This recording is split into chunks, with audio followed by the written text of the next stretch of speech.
Tonight, we're getting an inside look at the newest canning line at Adirondack Beverage, producing millions of cases of product every year. In this instance, as you can see, it's C4 energy drinks, moving pretty fast. But to get this project and the jobs attached, they needed power. If you recall, in November, we went to Mount Defiance and Ticonderoga.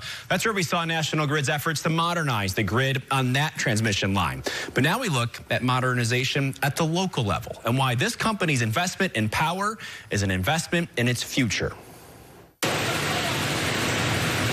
On a Thursday afternoon at Adirondack Beverage in Scotia, cans and bottles are making their way through the warehouse. In the last 5 years, this business has gone from 25 million to 50 million cases a year. This is the newest line at Adirondack Beverage. It produces 80,000 cans a day, 1,100 cans a minute. As you can see, this is quite the apparatus, but they needed the power to install it. To be able to bottle the stuff that juices you up, Adirondack Beverage needed more juice, a different kind of juice in the form of this substation.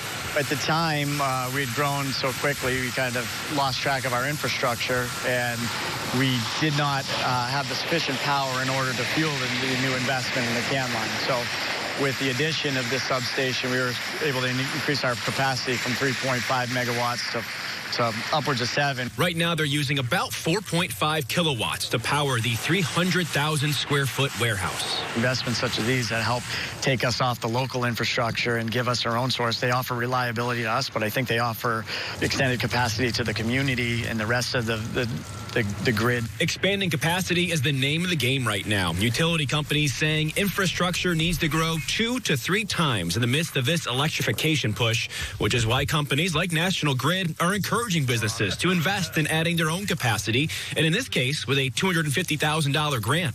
Upgrading our infrastructure for transmission line, that is where it starts, and then it trickles down from there. So yes, it will help to support all that work that we have already initiated and are working on throughout all of New York State. It's resulted in many more jobs. 5 years ago, we were below 300. Now, as of the turn of this year into 2024, we have 400 employees here, and we're looking to, as I said, expand over 60 more jobs in the next 3 years. To get the jobs to can this juice, they need this juice. And the hope is more projects like this can help businesses grow as the grid tries to keep up with it.